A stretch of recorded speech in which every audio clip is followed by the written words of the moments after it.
tous, bienvenue dans une nouvelle vidéo. Aujourd'hui je vais vous parler d'un autre phénomène paranormal qui est assez connu. C'est les esprits maléfiques ou démoniaques. Les esprits sont très connus pour ceux qui sont dans le paranormal, pour ceux qui enquêtent, parce qu'ils sont assez présents dans les endroits hantés, et en particulier dans certains endroits comme dans des anciens hôpitaux, asiles, dans des prisons et d'autres endroits comme par exemple dans des maisons avec des serial killers.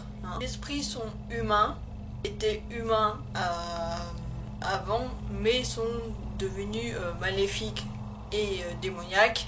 À préciser qu'il y a une grande différence entre un esprit maléfique et un démon, parce que c'est pas du tout la même chose. Il y a beaucoup de gens qui pensent qu'un esprit maléfique ou démoniaque est aussi un démon. C'est pas du tout le cas.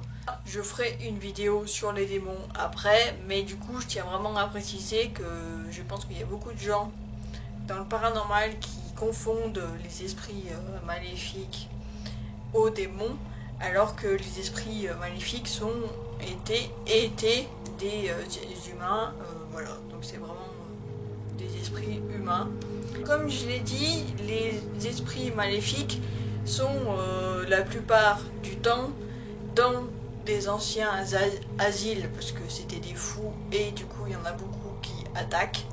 Voilà, c'est surtout ça qui est le plus connu, c'est qu'il y a beaucoup d'attaques avec les esprits maléfiques. Mais il y a aussi, si vous allez dans des anciennes prisons, comme ceux qui étaient méchants, bah du coup ils sont toujours méchants, hein.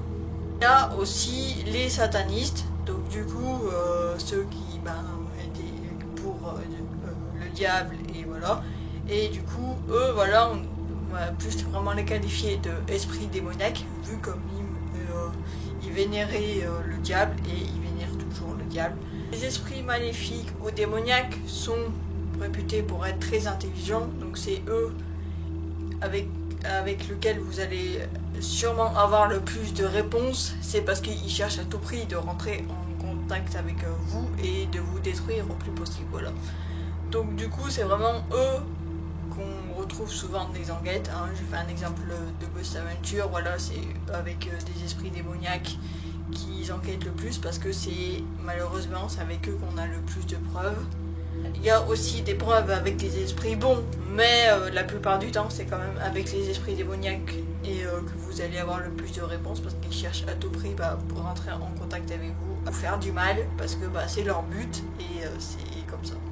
Signaler aussi, c'est que les esprits maléfiques ou démoniaques ne peuvent pas posséder les humains comme ce que font les démons, hein. Les démons c'est un autre niveau, mais ce qu'on appelle, je sais pas le mot en français, mais on appelle ça le channeling. En gros c'est des esprits qui rentrent avec vous, mais vraiment sur une très courte durée, pas comme les démons qui sont vachement plus puissants et qui peuvent vraiment prendre l'emprise de votre corps et peuvent vous tuer. Oui, je vous fais flipper, mais c'est la réalité, voilà, c'est comme ça. Il y a des cas de possession, mais vraiment moins puissantes, moins présentes que les démons, mais ça peut arriver. Comment vous l'expliquer, voilà, c'est moins violent qu'un démon, mais la plupart du temps les esprits maléfiques vont essayer de vous attaquer, donc c'est pour ça qu'il y a des gens qui se font pousser, qui se font griffer, pas mal de choses pas sympas. Donc du coup c'est pour ça que quand vous allez dans une enquête, faites vraiment bien attention avec qui vous communiquez, parce que ça peut être assez dangereux pour vous. Chose à dire de plus avec les esprits maléfiques, c'est que ils sont comme ça, c'est vraiment leur but, ils sont méchants, ils étaient déjà méchants avant comme je l'ai dit, et là ils continuent à toujours être méchants. Donc du coup là avoir des preuves, des bonnes preuves, c'est sûr que si vous allez dans un ancien asile, je dis pas que tous les fous qui avaient été méchants, mais bon, c'est quand même ils restent quand même dingues, donc du coup assez agressifs pour certains.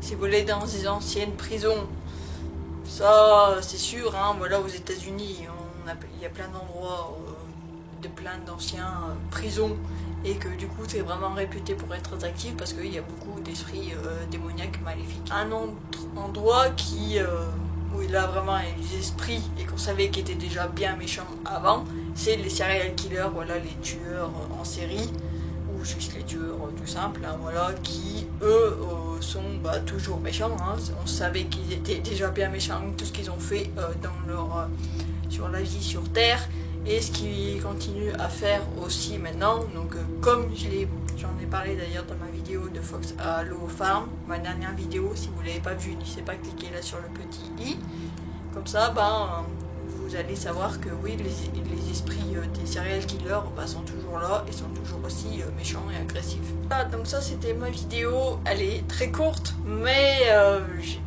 comme je l'ai dit, il n'y a pas grand chose de plus à dire sur les esprits démoniaques. Leur seul but, c'est de faire du mal aux vivants et puis même aux morts, et je pense aux autres esprits, hein, comme les serial killers. Mais du coup, il y a que ça qu'ils font. Voilà, essayer de rentrer en contact avec vous et vous faire du mal, hein, c'est leur but. Donc du coup, si vous voulez dans un endroit hanté comme ce genre, comme je l'ai dit, faites bien gaffe parce que ça peut être très dangereux pour vous. Si cette vidéo vous a plu, n'hésitez pas à me mettre un petit pouce en l'air, ça me ferait très plaisir. N'hésitez aussi à vous abonner à ma chaîne, ça me ferait très plaisir. Dans la petite cloche pour recevoir les prochaines notifications des vidéos que j'aurai fait sur cette chaîne. Vous aussi, si vous avez déjà eu des expériences avec des esprits démoniaques, ça m'intéresserait de savoir, et qu'est-ce qui vous est arrivé et comment vous avez fait pour vous en débarrasser. Voilà, n'hésitez pas à me dire justement, vous me parlez vous de vos expériences paranormales, ça me ferait très plaisir parce que bon c'est aussi un peu le but de la chaîne, hein, de parler de paranormal, hein. Donc du coup n'hésitez pas à me partager vos expériences. Merci d'avoir regardé cette vidéo, puis on se dit à plus.